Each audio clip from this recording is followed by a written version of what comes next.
Alrighty. Welcome back to Our Truth, man. We in season 5. I'm glad we made it to season 5.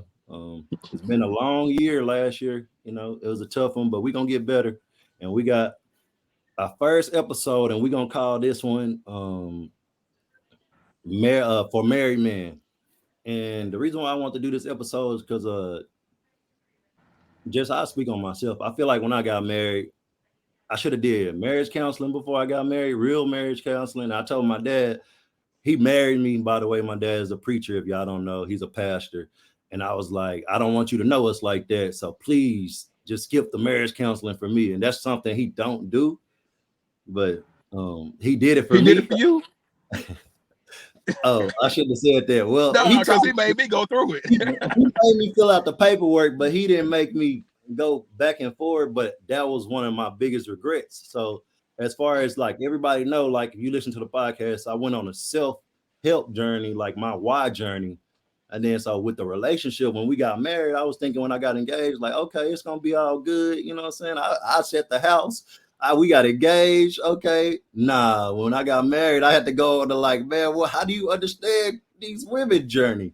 Not saying you ever gonna understand them, but so what I started to realize when some of these books, a lot of these books, like they had concepts on women and men and polarity, and I'm gonna get into that hot and cold, feminine and masculine, and it doesn't matter if it's a woman or a man, but it can be either or, and it's like and how men sometimes get into their own mode and they don't understand the aura of a woman.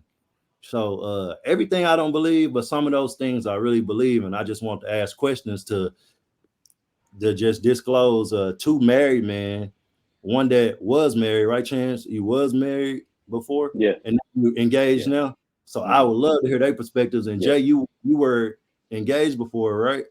Correct.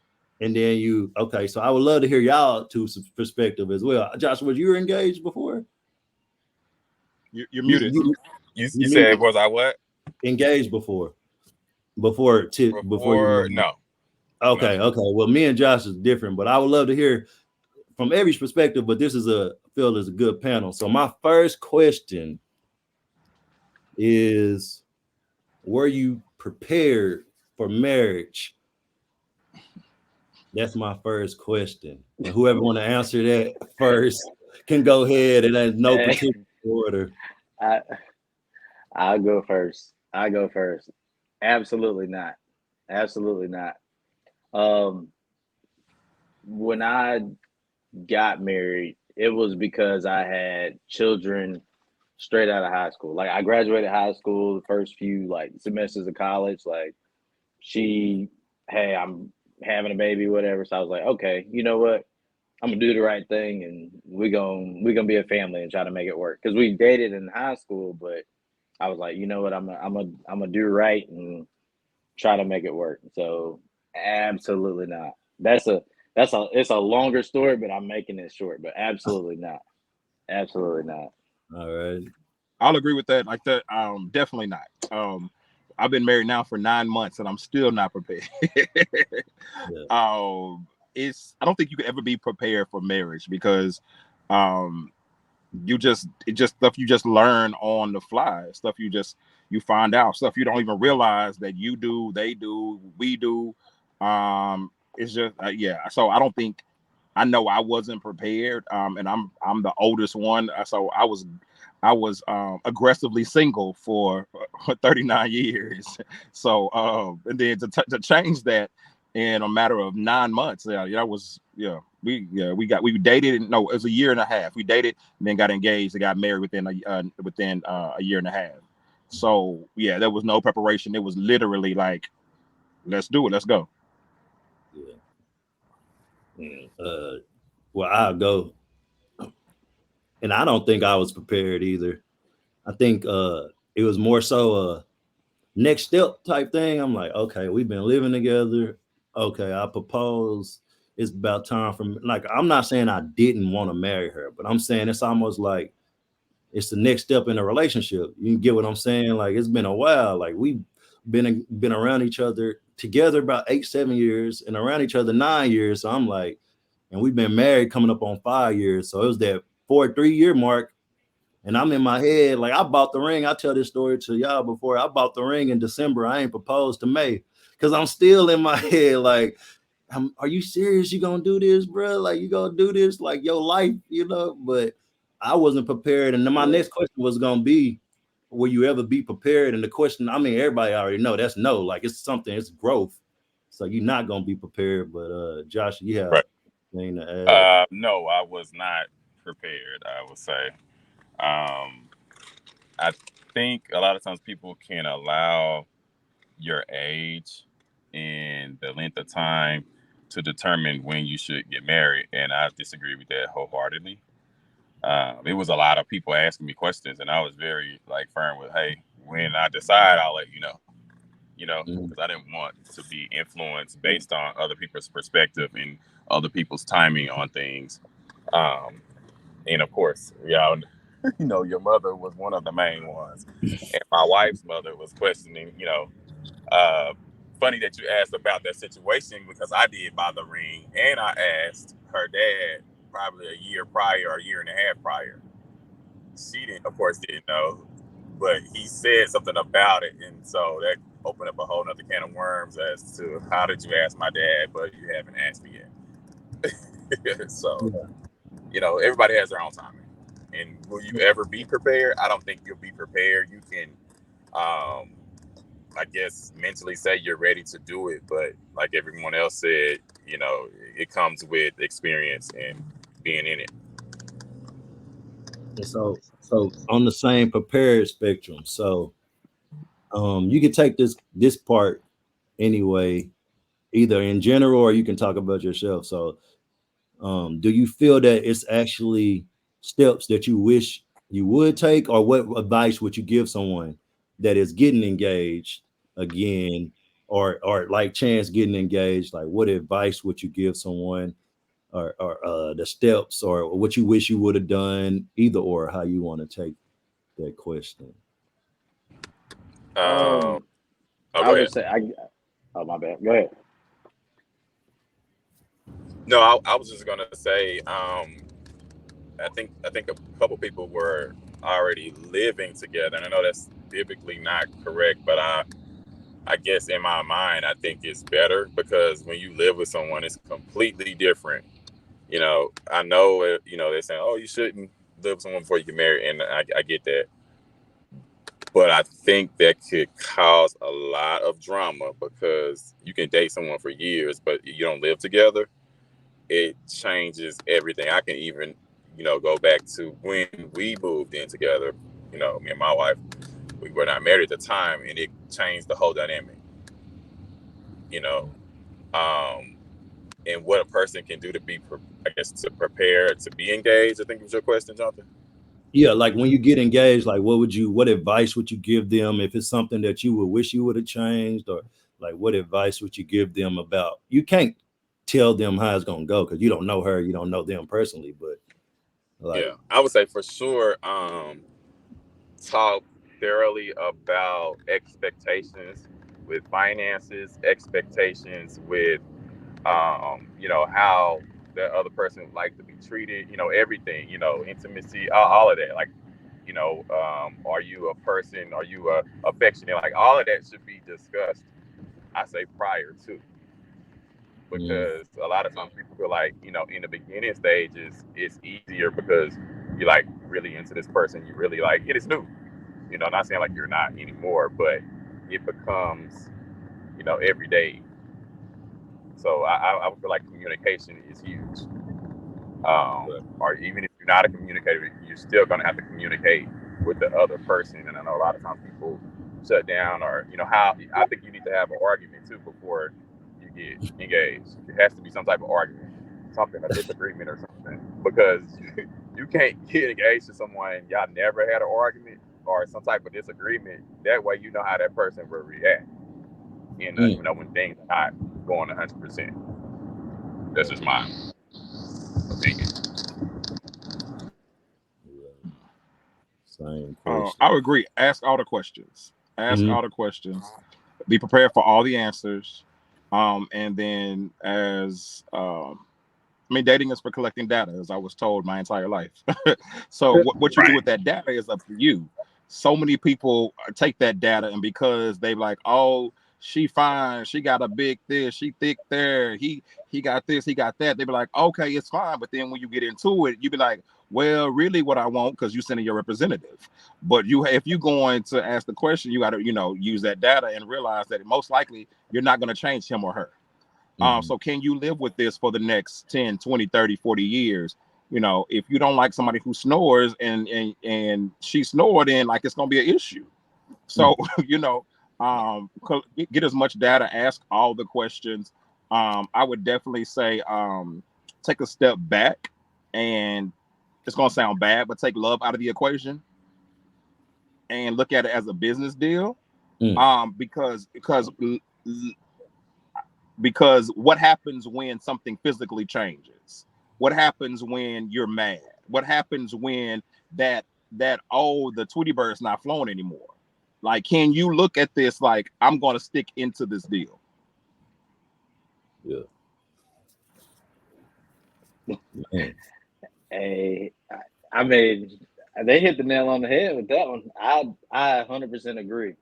I 100% agree with both their answers. I don't even think I got nothing to add. I mean, they both hit the points. I mean, there's stuff in hindsight. Like in hindsight, it's always 2020 when you go through it the first time, or you date one person, you leave, and then you find, like you said, collecting data, and also having those conversations, not being afraid to, what is this, what is that, having the first argument. Like, arguments aren't bad. They're not always bad. It just means you have two different viewpoints on something, and then it crossed somewhere. Like, there's an intersection. Either y'all both gonna go the same way, and it's okay to agree to disagree. Some conversations still to this day, it's just like, you know what, I just agree to disagree. Doesn't mean that I don't love you, doesn't mean I don't care about you. It means we can still coexist. It just means this particular topic or situation we just don't agree on.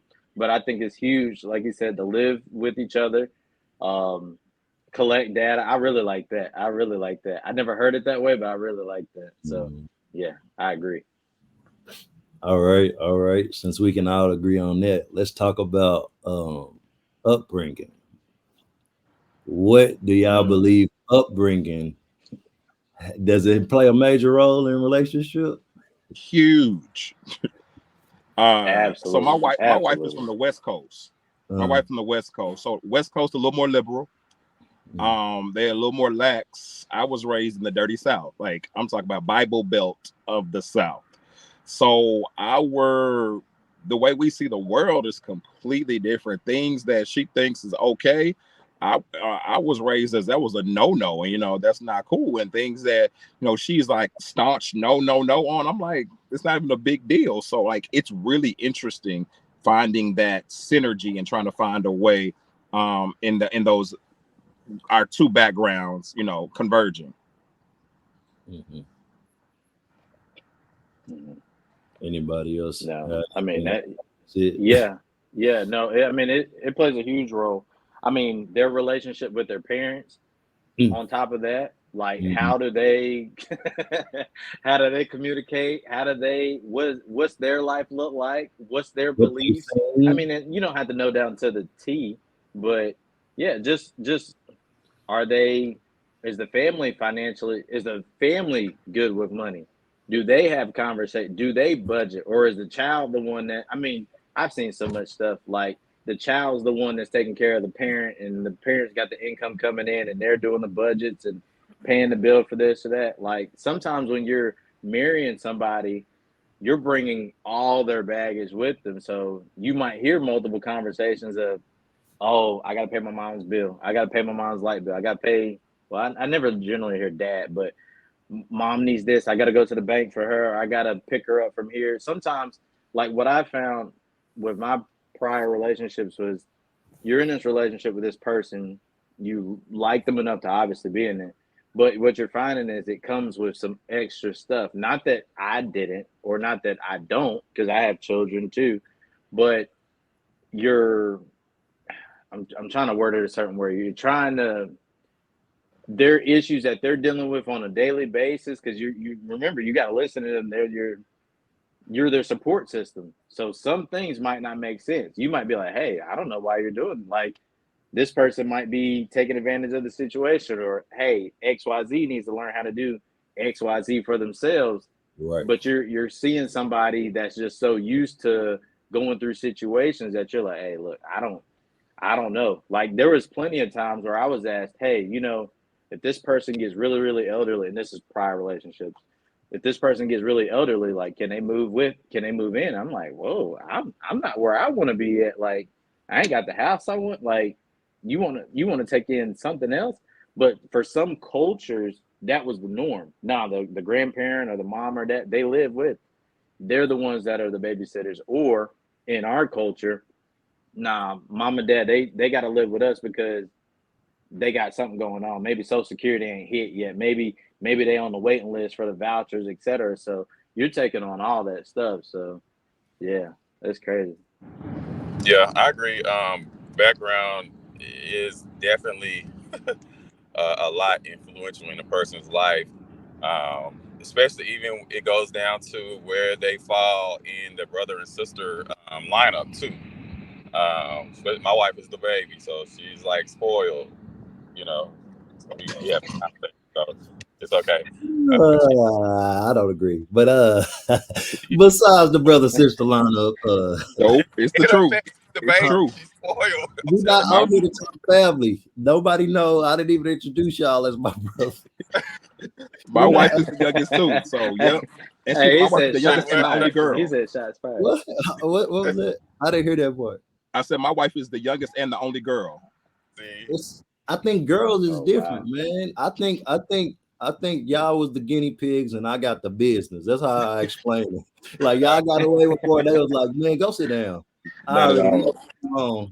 Opposite, but it's okay. That's another Yeah, that's podcast. another but The so family what I lineup. was so back to like I like to that. answer the question that I asked y'all about the advice. So the reason why I want to bring up the upbringing, it's like, so, I mean, I have like, thank God, but I have learned and matured, and like I said, I searched for the answers, and it's something that my first co-host that we had said that I hold on to for life. He like, if you search for answers long enough, you'll get them. You may not like what you get, but you will get them. So it's like I can't quote the exact quote, but the guy says in the law of the superior man. But he basically say like, if you want to be the man, you can't be the man only when it's good. Like you knew basically what I'm getting at. You knew what she was coming with when y'all started dating. You knew what she was coming with the year 2. You knew what she was coming with year 3. So you can't wait till the situation arrives to be like, I don't want to do that. So that's something that hit me where I read that part and be like, nah, man, but you don't understand her. Like you don't understand, but it's like, nah, but you the man, and as a man, you knew what that baggage was coming with. You come with baggage too, so you can't get mad when the bag get broken and it breaks on you. You know, that's the best way I can explain it. Like, so I had to learn, like, okay, this is the situation at hand. I got to make the best of it. Ain't no need for me harping on, well, why you doing that? Why you? That's how it goes in their family. That's how it's gonna happen. So either you got to find a way to get your point across without being rah-rah, because it ain't gonna help. And I always say, like, men that like I heard like a crazy situation of a man choosing in an argument between a mom and daughter. Like he stepped up and said something to the mom, and I feel like, bro, he don't understand women. The daughter and the mama can always clash, but you will never ever come back from stepping up. You don't say nothing in that moment when they going at it. You don't say nothing. And I have learned, like, it don't matter if you right, bro. You stay out of it until they calm down. Then you can be a voice of reason. Don't even get up in that. So like that gist of like, if you the man, if you are especially a masculine man, we're gonna get into that next. But if you want to say you the man when it's all good, when it's all bad, you got to be the man. You can't be running around there all mad and getting your feeling. If you want to use logic when it's all good, you got to use logic when it's all bad, which is a tough thing for me personally. I'll be like, well, sometimes I'll be right, but the way you coming across ain't helping the situation. Right.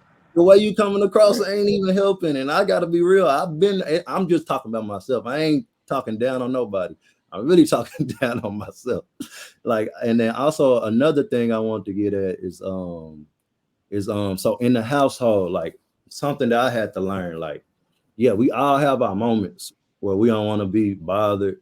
You know what I'm saying? You in your own head.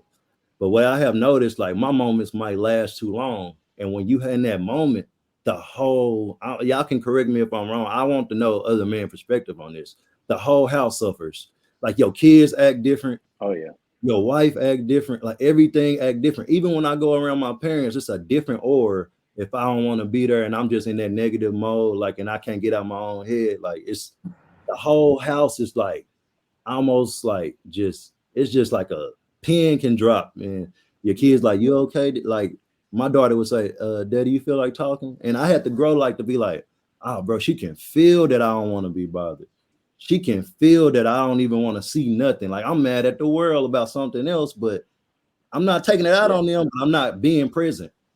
So it's like that's another thing I don't think we understand. Like, yeah, it's tough. And I always be like in the book, it say if you wondering why the man got all that on, it's because you the man. Like basically he say, because that's how I don't know how you feel about biblically, but it's like that's how it was structured. The man is the head of the household. We want to scream head of the household as have all the ownership of material things, but it's spiritual, it's physical, it's everything. Like you control that mood. And like I said, going on this journey, it's like, man, I keep reading these books trying to look for something different. Like, nah, bro, it's sometimes you got to put up or shut up. Like, you want to be the man or you want to be her. Like, it's nice. Like, that's the best way I can explain it. So I don't know if y'all have anything that y'all feel that was. Go ahead, my bad. Bro. Yeah. I was gonna say I was single father. Like I had full custody of my daughters for 4, maybe 5 years. Like after I got out, like that, I had them full time. Like it was just me. She kind of like disappeared, etc. But what you said is huge, and I still think it plays a role today. Like when I'm off, they know, and I had to learn to sometimes, like the way that I kind of operate, I had to learn that me not saying anything, because when you're going through stuff, you're mad at the world. You're not mad at your children. You're just going, like if you have a bad day at work, you're trying to get rid of as much of that before you walk into the house, because you're bringing that energy with you. Like you want your home to be your safe place, your place where you rest and you relax. But like I know when I was having an off day and plus having to watch the kids, like you're coming home, you're tight, mad. Like they are, don't say nothing to me. Like not that I said that, but they know that energy. They're like, hey, look, we not saying nothing to him. Like we just gonna leave it. And I would notice, I'm like, where's my kids at? Like once I would come out of my head, I'm like, dang, I ain't said hello, how you doing, good morning, like love you. Sometimes I even notice like you picking them up from school some days. I'm like, dang, I'm in my head. I just got off work. I'm in my head. I just picked them up.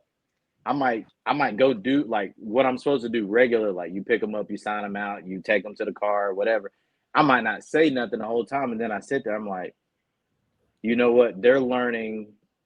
Sometimes I have to think back. I'm like, okay, they're learning that men are gonna not want to speak all the time, but does that make it okay? Does it make it like the way that I communicate with them needs to be like, I need to set the precedent of, okay, even though I may not be feeling right, it's okay for them to still express that they see that I'm not okay. Does that make sense? Yeah. Like, I just want, like, and I think that women or girls in general, I think that their fathers play a huge role in how they're raised. Because I've had exes in the past, whether they had a relationship with the father or the father just gave them everything, it shows up in your relationship. Like, hey, I got everything, I expect you to do it. Like I'm gonna say one, but I had an ex in the past, right? She couldn't hear the word no. Like if you told her no because she got everything that she wanted, she just throw a fit, boom, boom, boom, and it'd be like, what in the world? But with her parents, though, her dad in particular, the mom, they could argue, but the dad, he would give them everything that they wanted, or her that she wanted. And then with, like, my children have different parents or different moms, but with my son, I noticed that his mom, the mom doesn't have a relationship with the dad at all. So there's like this dynamic that like I gotta be independent. I gotta be strong. I got to be this. I got to be that. But if you try to voice your opinion or it doesn't match what I think, then it goes out the window. So I had to learn those two different things. That's not the situation I'm in now. I'm in a different situation, different person, but it plays a huge part in that. That baggage, yeah, that upbringing, the respect factor too, man. Like that was tough. Oh yeah, that was tough. Oh yeah. Like me and my wife have talked about that on another episode. Like when they don't understand, like for lack of a better term, they haven't seen that man figure. Like that's tough. But anybody else have anything to add to that? The man controls the mood, which is a hard one. Like, bro, why they put so much? Why God got to put so much on our shoulders? Like, let us breathe a little. Not at all. It's so funny. You say that because I know. I shut down. I get real quiet when things are going crazy, and I'm normally not quiet. And so the whole house can tell. Like when I'm quiet, are you sick? What's going on? Are you okay? That kind of, I'm like, I don't feel like talking. I don't want to talk about it. Let me get through this and then it'll be fine in in a little bit. But I definitely do understand. I definitely can see what you're saying. Like it does change the mood of the house when I'm not running around playing with the kids and I'm not, making jokes and I'm frustrated helping homework. It's just very dry and direct. So for sure, absolutely. Can I add something to that real quick? There's this video by Steve, I think it's Steve Harvey, and he says he's like talking to the crowd, and he does this thing where he's like role playing. He's like, when I wake up, either I say it's going to be a good day, and like it tells all the people, the little workers in my head, which is like the neurons, that hey, I'm gonna have a good day. So everything that I see is gonna be good today. Like I have a positive outlook. If I wake up and I say there's going to be a bad day or I'm thinking something bad, hey, he's going to have a bad day. Everybody, let's have a bad day. Like, I remember that. So when I would wake up in the morning, sometimes I might be mad about something, just like what he just said, your brother just said.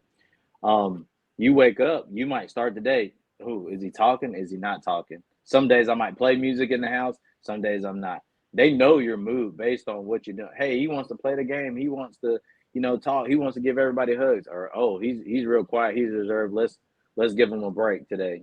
But they definitely feel your energy. Yeah. So, Josh, you don't got nothing else to add? It's like you froze. My signal was going in and out. I'm sorry. Okay. Oh, so you didn't hear what I was saying? I didn't hear your question. Oh, it wasn't really a question. I was just saying, like, have y'all had situations where y'all feel like that the man controls the mood? Like we don't, like people always say provide and protect, but it's the controlling of the mood of the house. Not saying that we make them do, but like your energy determines the energy that comes out. Yeah, I mean, I agree. I did hear some of the things that Chance and Giles said. I do agree. I feel like the family follows the lead. You can be very influential for that. So yeah, I do agree with that as well. All right, we're gonna get in the second part but Chance, what you talking about, man? A lot of the subconscious, the power of the subconscious mind. Like I'm doing a podcast on that too. And say that's cheat codes to life. The subconscious mind, like telling yourself stuff over and over and over. It's almost like I used to say I'm crazy, but I used to use it in a negative way. Talk to yourself that way, you're gonna believe all of that. Like it ain't no other way around it. Your subconscious don't know the difference in positive. Don't know the difference in you playing or not. So you can't even play with it. But yeah, that's a tough one right there. So the second part of this is have y'all ever heard of the concept of relationship polarity? I have not. Josh, you heard of relationship polarity? I have not. So it's masculine and feminine energy, obviously. So like the guy in the book that I have found, David Dieter, he described it as cold and hot. He says that men, we are usually attracted to one or the other, and it's not really based on what you are. It's just what you need as like what you need most of the time. So the way he describes it, and I'm not using direct quotes, obviously. I didn't want to read off the book. It'll sound kind of, it would sound kind of clear eyes. But anyway, so basically what he's explaining is like some men are attracted to a fiery woman. She a go-getter. She's in your face. She bring the best out of you. And most likely those men are attached to her. The fiery woman are more laid back, are more reserved. They kind of need someone to bring it out of them. And then a cold woman, and then this type of man he's more aggressive. He's more fiery himself. So attracted to a woman that's more nurturing. She's more giving. She's more like soft-spoken. And he's explaining it in the book as even like men can, if you understand the concept, you don't even have to talk to the woman. But when you walk in somewhere and you hear her voice, like you can get an aura from her just off her voice being softer. Or you walk in somewhere and you see that, like, not trying to talk about this type of person, but you see that her hair is kind of wild, she kind of fiery, she kind of working her neck, and you'll get attracted to that. But you're not attracted to it sexually, but we misconstrue it as a sexual attraction, but it may be just something you need in that moment. Like, I don't know if y'all ever heard of that, but it's a crazy concept to look up. And Tony Robbins also wrote a whole article about the law of polarity in relationships and understanding your polarity. And the reason why I'm bringing it up is like, I'm not saying any one of us would ever step out or has stepped out, but it's a part in the book that I totally agree with. He says that men, if they're going through a bad time, and let's say your wife is the fiery, she's the hot one, and you're going through a bad time and you just tired of that fire, you tired of that hot, because you in that mode, you need somebody cold at that moment. You need somebody nurturing. He's like, some men, when they get in a bad situation in marriage, they go act on that instead of stepping to their spouse like, hey, can you just tone it down a little bit? I'm in a bad mood right now. Can you be there for me? Like, go back to Joshua talking about affection. Are you affectionate or are you not? Like in the beginning, just myself, like I wanted to be affectionate, but she didn't really like this. So I have conditioned myself to be like, okay, it's cool. And now she won't affectionate. So you can change. Y'all can flip from cold to hot. It can change, but understanding that concept. And I was like, man, that's so true. So the point I'm getting at is like, we all know a man that will go to the dramatic opposite because she different. And he be in the same situation he was in with the other girl. Because he can't figure out who he really attracted to. He just was mad at her because at the time they going through it and he like, I need somebody different. So he go get somebody different, and then he end up years later in the same situation with that different, because you really didn't need nobody different. You needed your whoever you was with at that time to come to an understanding. And I thought that part of that, I'm like, man, I feel like men in general need to hear that. Like sometimes, and he also explains that sometimes we can go around. Like I just use the gym as a situation, and you don't even have to talk to her, but you can get what you need by just walking by. And again, all the women listening, this is not a sexual conversation.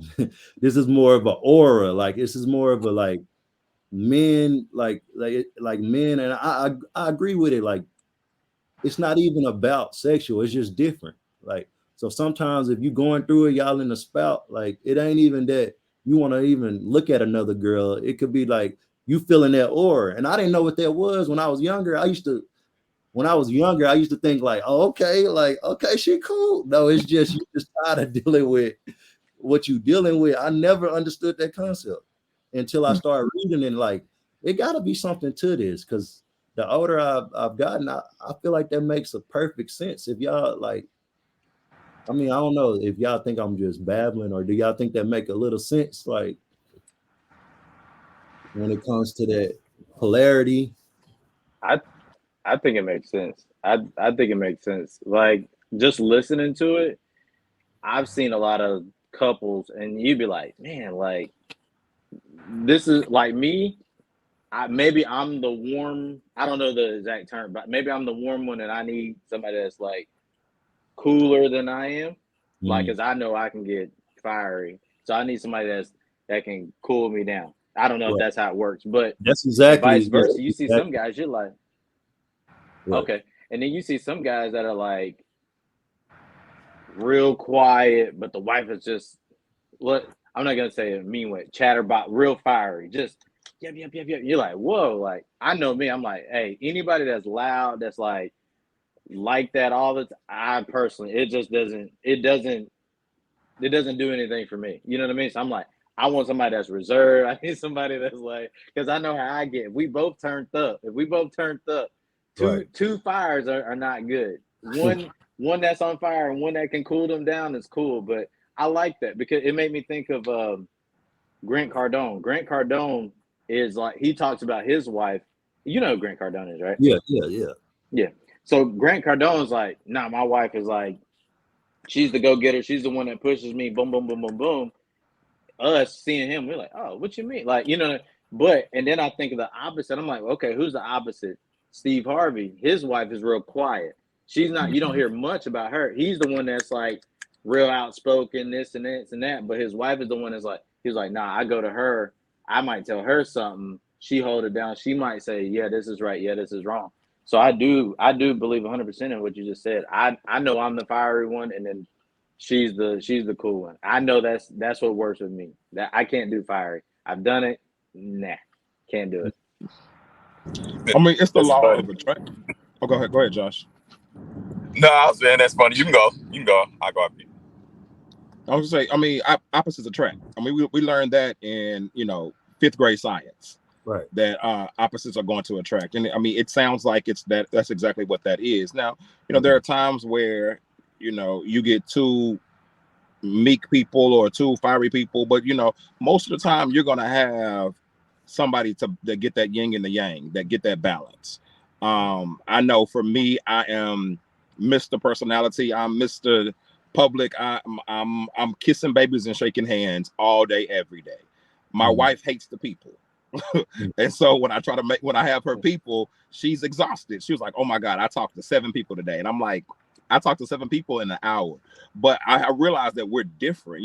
I could, I get on stage, talk to thousands of people and, laugh and joke and then go to sleep fine, and where she gets in front of people and she's uncomfortable. And I realized, okay, so that's where we are different. But also, I'm also, I lead with my heart. So I give. And she was like, stop all that, because these people take it, And so to find that balance is really interesting. I never thought about it in the energy side of it, but it is definitely those opposites do attract. I like that. Did your connection go out, Josh? Because I didn't think. I thought it. Okay, can y'all hear me? Yeah, you back. It's all good. I had a phone call come in, but yeah, that's really big too. We've learned that in business and just networking and things of that nature. You have your different personalities. You have your dolphins that are, they like to have fun. They're compassionate. And then you have your shark personality. Hey, they're about the numbers. Or they might say a red personality. They do them in colors too. So yeah, that goes right along with what you're saying. And I was going to say the same thing that Giles was saying, like how the opposites attract. Because a lot of times you would think it's funny because me and my wife is the same sign. So we're both one day apart. So you would think, one day apart. Aggressive, blah, blah, blah. Wow. I said one day apart. So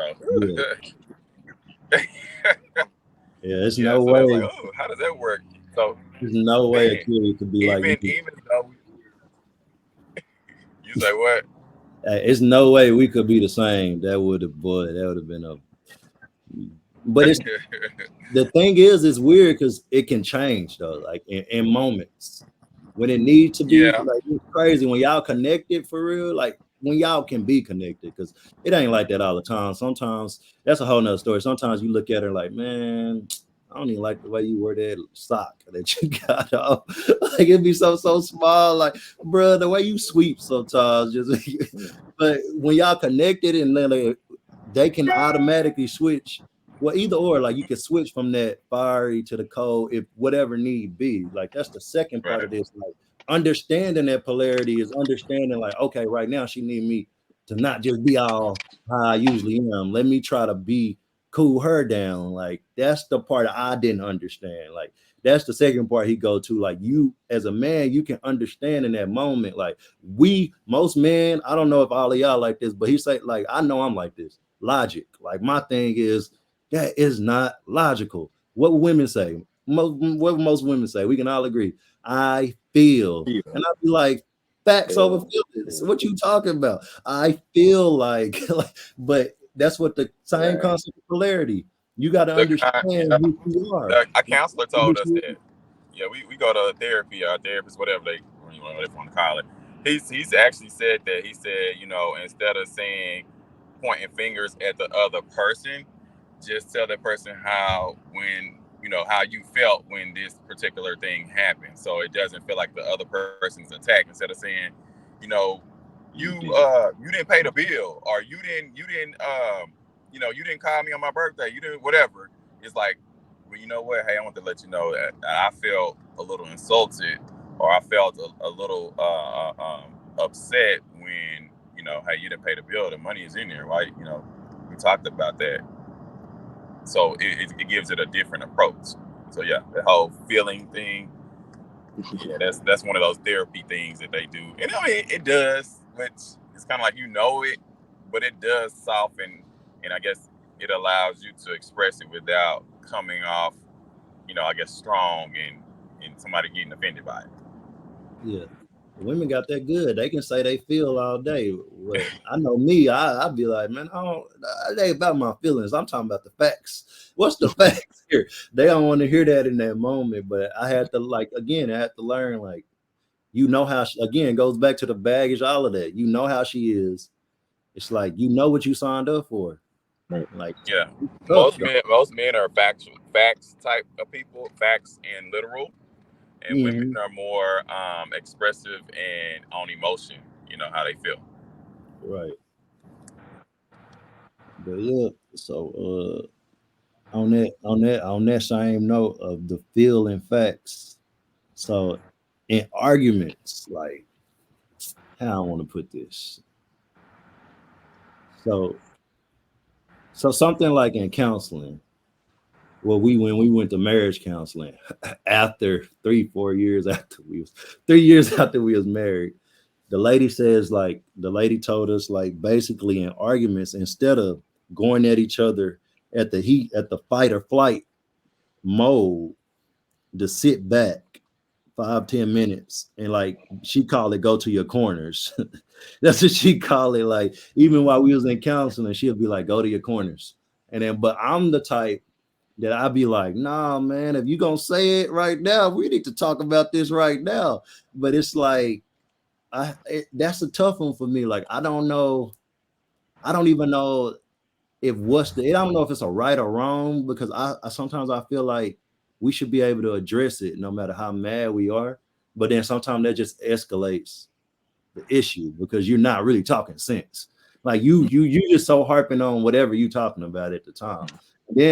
And then sometimes when I am wrong and I come back and I'll be like, yeah, all right, I was wrong. And then she'll go, yeah, you was wrong. Now, all right, I went wrong. You know what I'm saying? So I don't know if y'all, like, how, like, none of y'all don't have to tell me how y'all deal with arguments necessarily, but I'm just wondering, like, what advice would you give on, like, marital arguments? And, like, something that I have grown to say is, like, a no is, like, divorce shouldn't even come out your mouth. Like, Josh has told me that a while ago, like, we don't believe in that word. And that's something that I'm like, even if you don't believe it, like I said, back to the subconscious mind, your subconscious don't know the difference in you saying that because you're mad.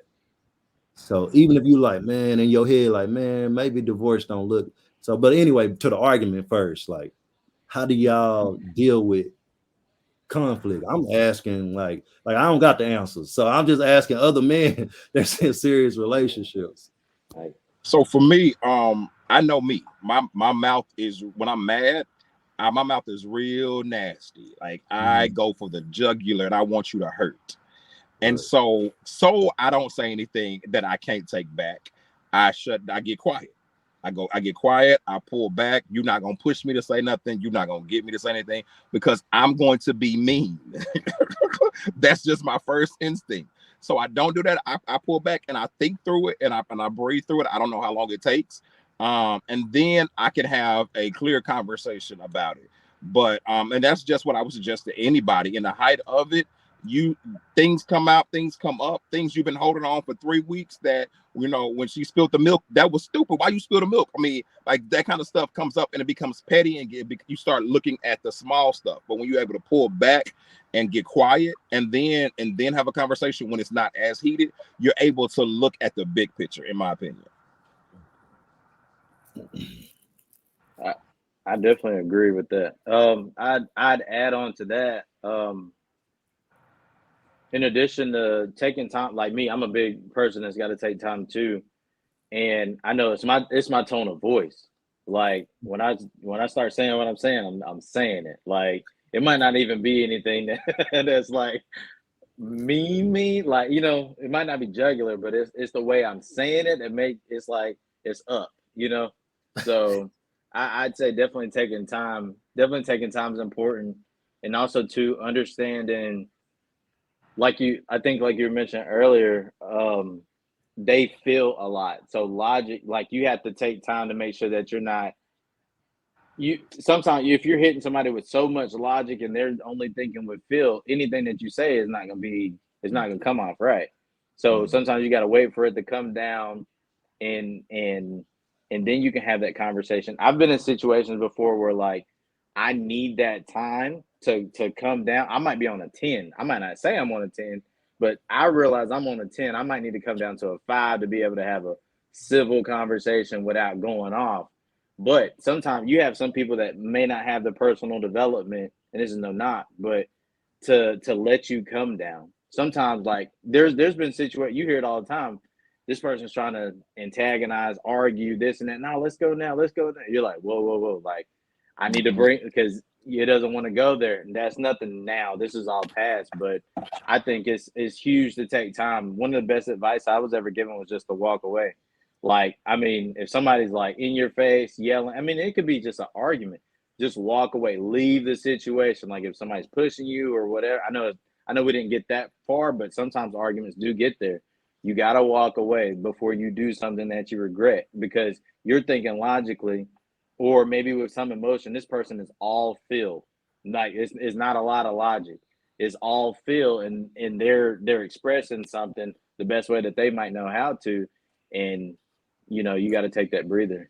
So Yeah, I mean, I agree with what everyone said. The whole argument. I think a lot of times you can have a disagreement without it being an argument based on how everybody's tone. And, if we're not going for the jugular, if it's something that pisses you off, or I'll kind of fall back to that way I don't say something that, because I can't be slick at the mouth. I ain't gonna even lie.